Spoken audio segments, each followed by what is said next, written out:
ورحمة الله تعالى وبركاته. رب اشرح لي صدري ويسر لي أمري وأحلل عقدة من لساني يفقهوا قولي. You shouldn't be surprised. We are speaking to a gentleman who works in an Arabic country. So obviously, you now understand the reason why I started this way.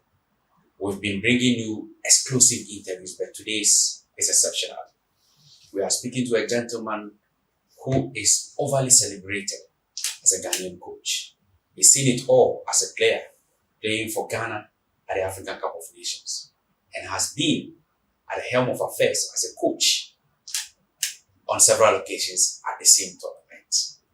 I'm sure you are itching to know who I'm speaking to.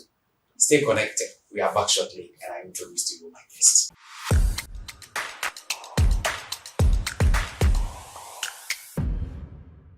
Coach, let's come to your coaching role with the Blasters. In 2010, you were the assistant to Milo. Going into the final game against Egypt, what was the atmosphere in camp and what message did you tell the boys? Actually, I think that was in Angola. Angola, yes. Yeah. We played Egypt in the final. All Ghanaians wrote us off. They never thought that we get to the final. Yeah. So when we got to and that's where I learned the interactions with the players. I learned it from Milo. Okay. You know, always making sure he interacts with the players, sign them up before the game. So most of the players were new. You remember that was the time we invited the 9 players from the under 20. Yeah. So we met them one-on-one, and then we made them know that, look, you're going on the field, this is the time to make a name, and this is the time to make Ghana proud. You know, we've gone through to the finals, and they will all get better contracts, you know, when we win the competition. And these are some of the things that we told them. But I knew that, you know, it was something that actually psyched them and pumped them up to play the way they did. Unfortunately, we lost to Egypt by a long goal. When the first half ended goalless, in races, what was the pep talk that was given to the players? I want to know what happens in the dressing room. Was it aggressive? Was it calm? Were you pampering the players? What were you telling them for the second half? You know, for every coach, what you need to tell, because the first half is when you, the coach, you need to assess the opening. You look at the weak areas and the strong areas. And then you ask yourself, how can you break through the weaker areas, especially at the defense? And then you ask yourself, who is the major threat to your team? And then you look at, how can I stop that person from playing?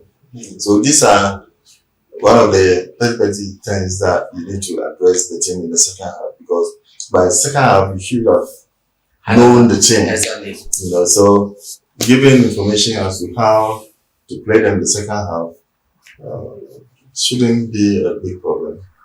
And most of the time when you don't know a team, it becomes a problem for every coach, because you don't know those guys in the team that will be a threat to you, you know, and then how you can also penetrate their defense team. From 2010, you went on to be the assistant coach again in 2012 for Klavi. Now, when you look at the Klavi era and the Milo era, what comparison can you draw between the two coaches, Klavi and Milo? It's tricky because with Milo, I learned the reason why I was able to learn a lot from Milo is because most of the time he gave me a leading role. You know, so there are some matches you say, okay, Kwasi, you make the team. You know, so I'll make my team and then I'll present it to him, and then he will ask, why I know this one, and I have to explain to him why I'm not using that player. Okay. So, okay.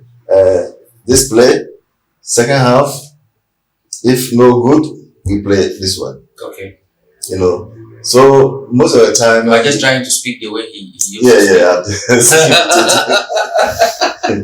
Yeah, so, he actually helped me in my career as a coach because he made me, most of the time, in the training sessions, he would let me draw my training program, show it to him, and then he's happy with it. It's okay, go ahead.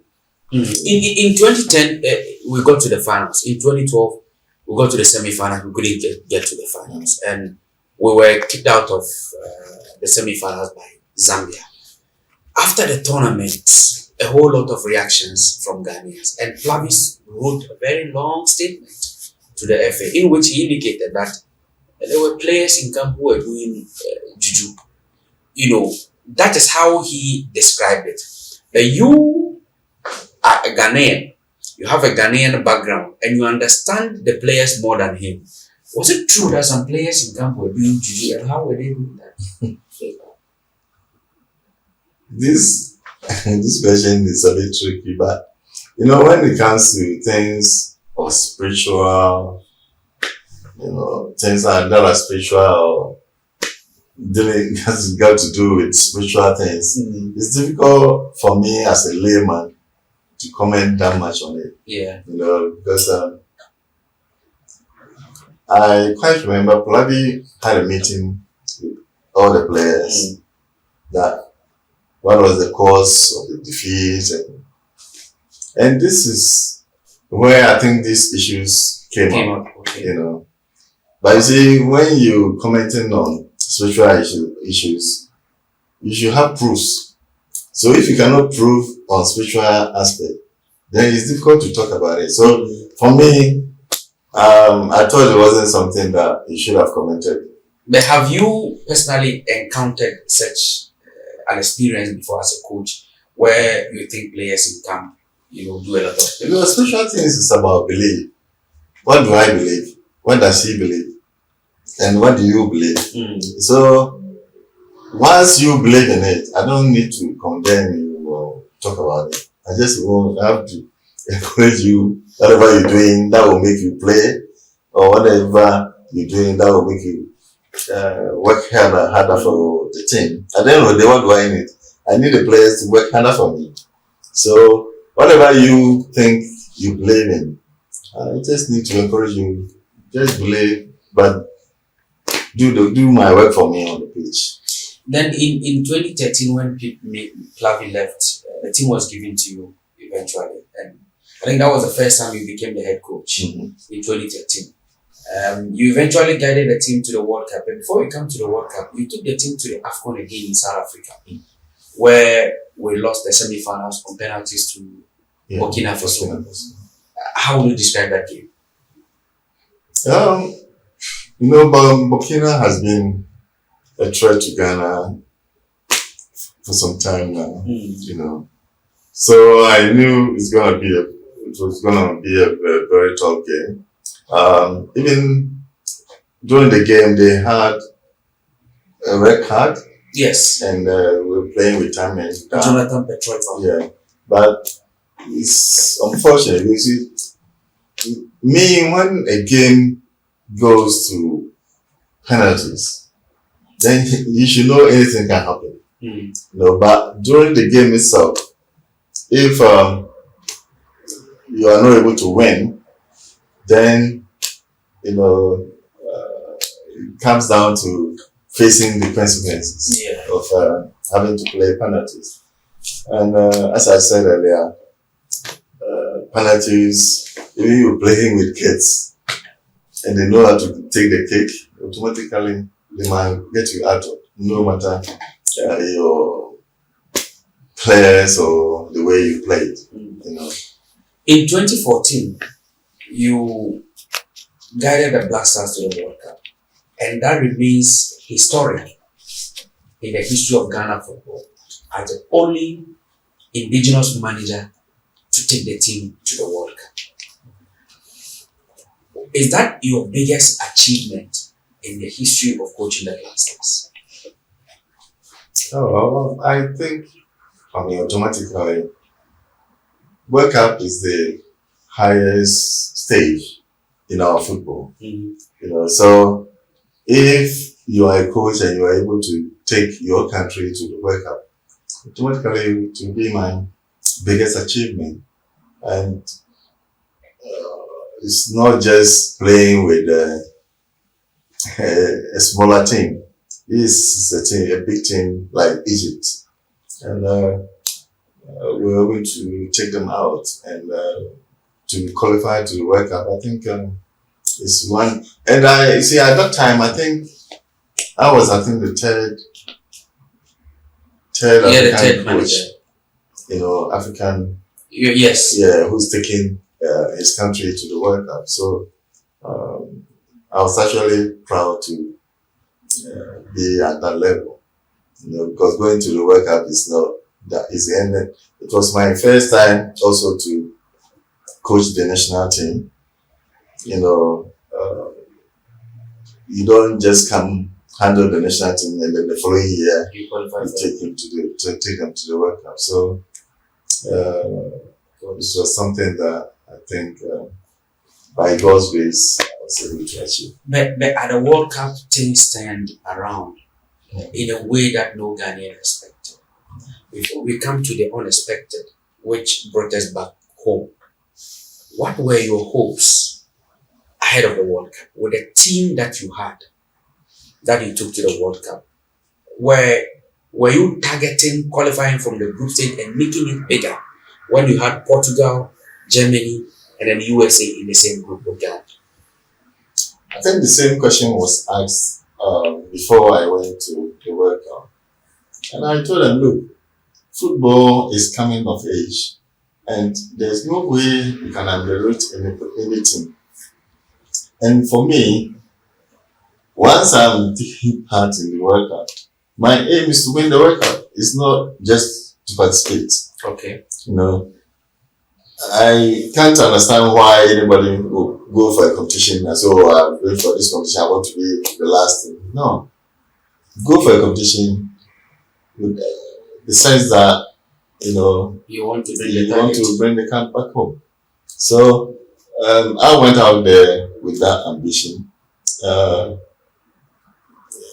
It's unfortunate that, as I said before we started the competition, the conversation. Whenever you're talking about success, you should ask yourself whether all the functions around it, whether everything is in place, or everyone has done his work very well. Then you can jump to, okay, everyone has done the job well. Now it's up to the players to bring the cup.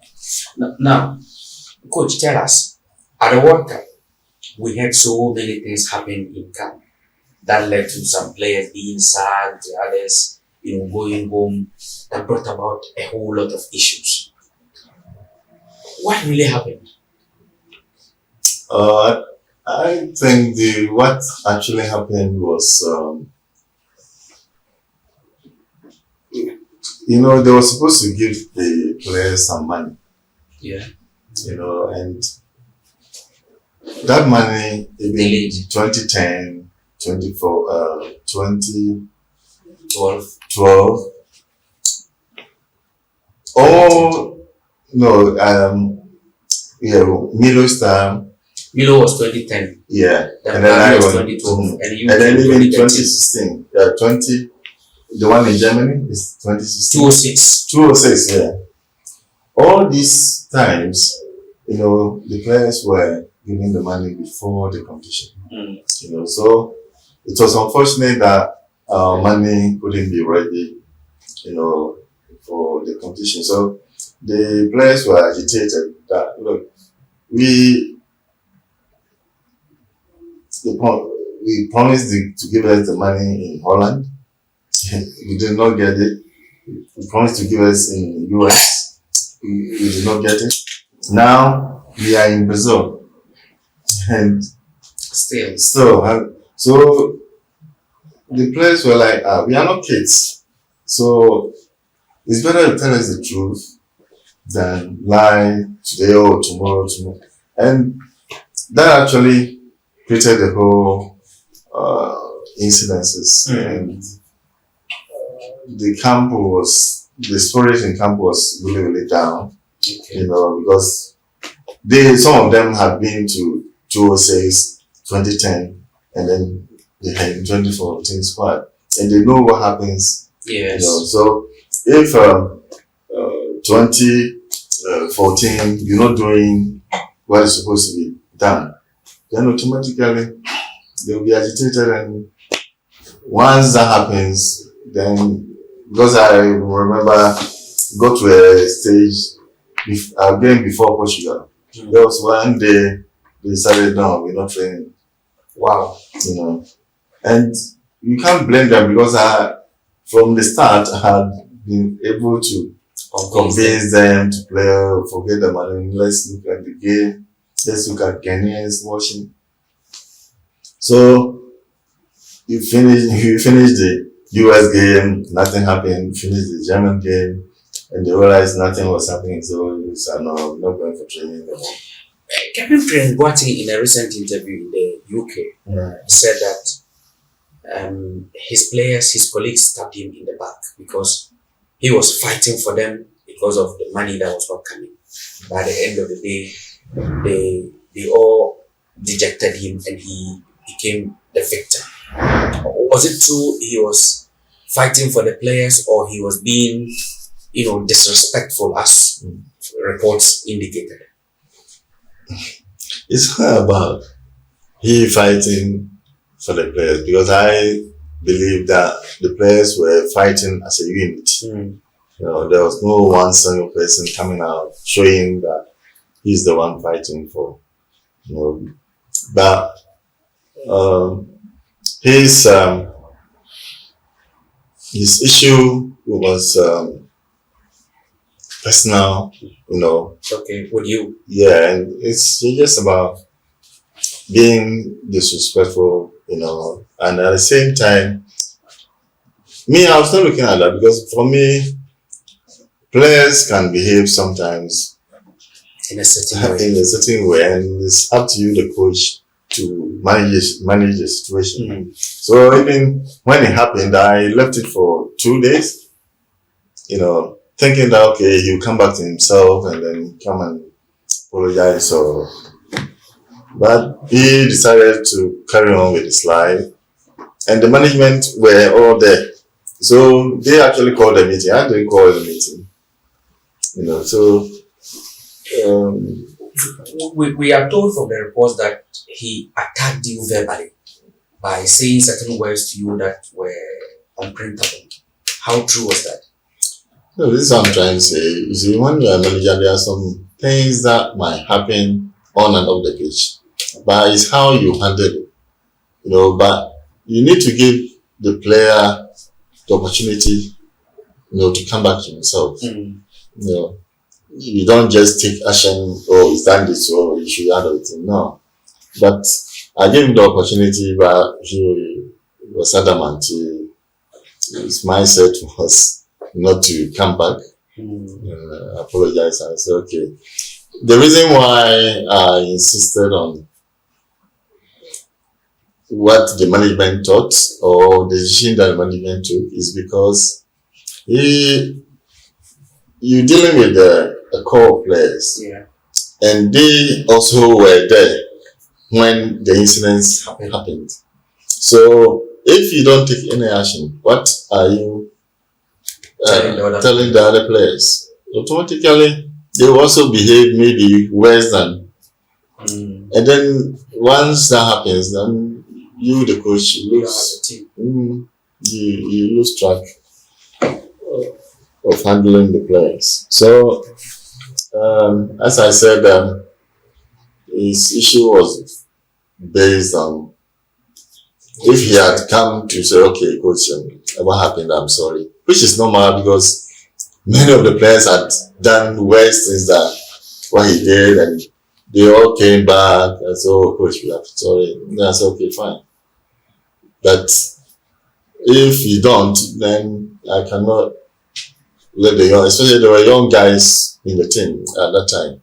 You know, because going to the 2014, I took a lot of young guys in there with the intention that once the older ones fade out, they will carry on with the national team. I will just have to add some few ones, and I can't let them carry this kind of attitude, you know, with them going forward.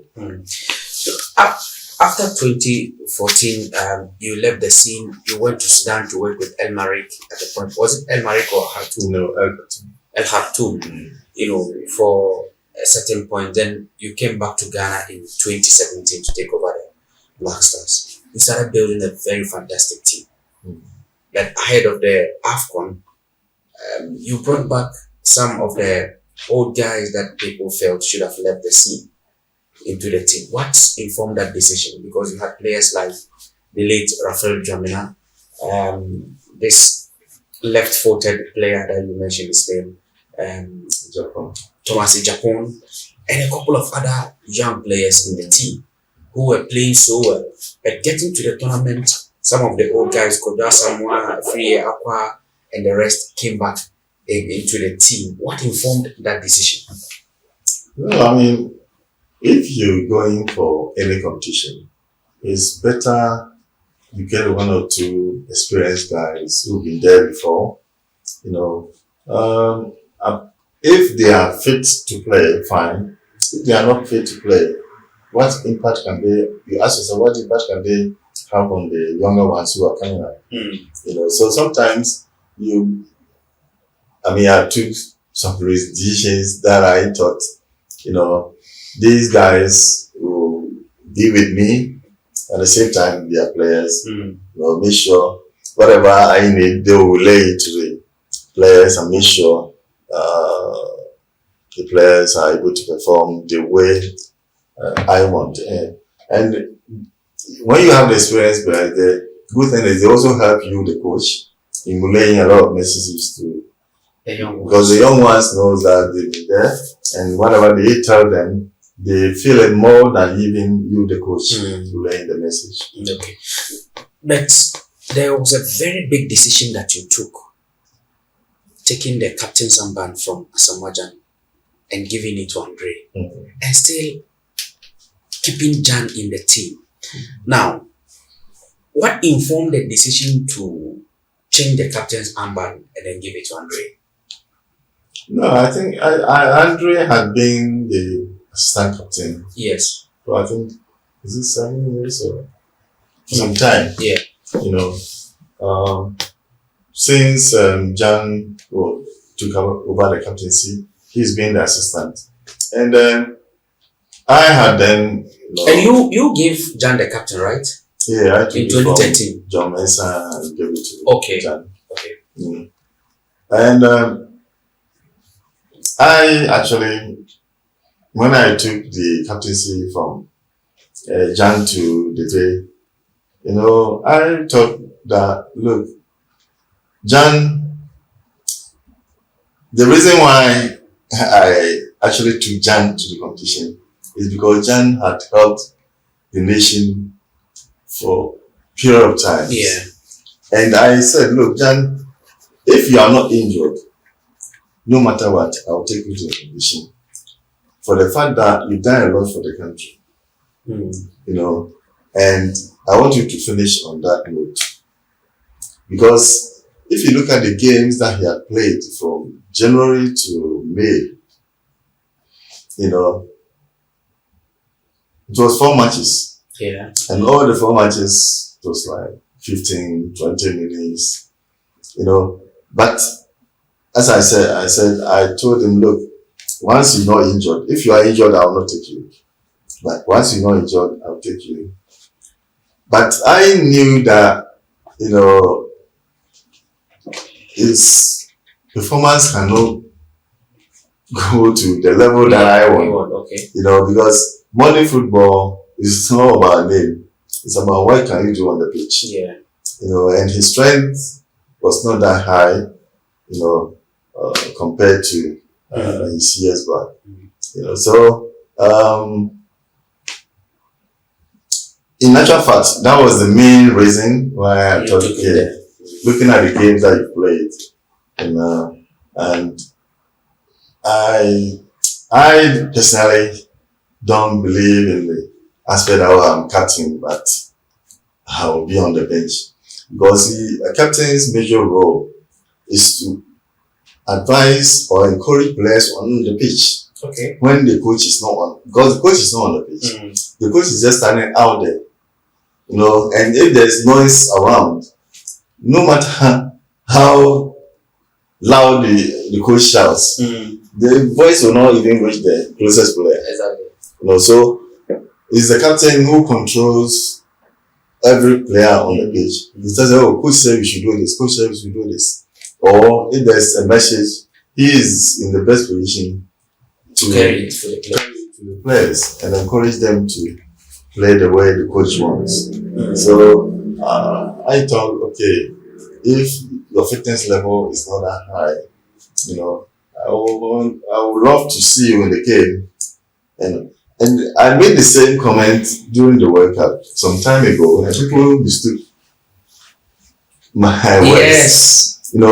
Sometimes if a player is not 100%, no, I won't say fit, not physically ready, fit to the level that you want, and the player is good, if you start him in a game, automatically everyone is 100% fit physically, so if they are competing, how would someone who is not physically 100%, his fitness level is not up there, how will he compete with those who are 100% fit and running around everywhere? But if you bring him in the second half when their fitness level has dropped, automatically you will get something out of that person in the sense that his energy in him and his experience level can produce one or two goals for you, because at that level many of them have dropped, and people didn't understand me, but for me, my coaching level, I think that if you are a good player, we can get something out of you. No matter the number of minutes you play. Yes. Once you get him on, maybe 20, 30 minutes, automatically you can get something out of him. But if you start him, you might let him out. But in taking the armband from him, did you speak to him before deciding to give it to Andre? Yeah, I spoke to both of them. Okay. And what was Jan's reaction when he told me he wanted to take the captain from? No, automatically he won't be happy. Automatically he won't be happy. But see, me, nobody can tell me that he loves Jan more than me. Because during my time from 2012, he's been a pillar, supporting me in every aspect and making sure every game that he plays, he tries to get a goal. And as I said earlier, it's one of the reasons why I decided to take him, it's about what he's done for the country. And I thought that it's better we reward him in that aspect. Many people ran a lot of commentaries on that particular decision. Majority of them were of the view that so far as the captain's armband has been taken from Jan, there was no need to take him to the AFCON because it could create some tension in camp. Do you agree with them today that it didn't help that much when you took him to the AFCON? Yeah, maybe, but the thing is, I was doing what I think was right for me. I wasn't looking at what anybody would think. But at the end of the day, as I said, he was not happy. But once I thought that was right, me, when you ask even the management, they will tell you when I take a decision, it stays. That is why Jimambedu calls you silent killer. No, but if you know what you are saying is right, you need to stand and defend it, irrespective of whatever anybody thinks. But at the end of the day, as I said, the captaincy was my decision, and maybe if you ask me today, if I face the decision whether I'll take that decision or not, that one I cannot answer.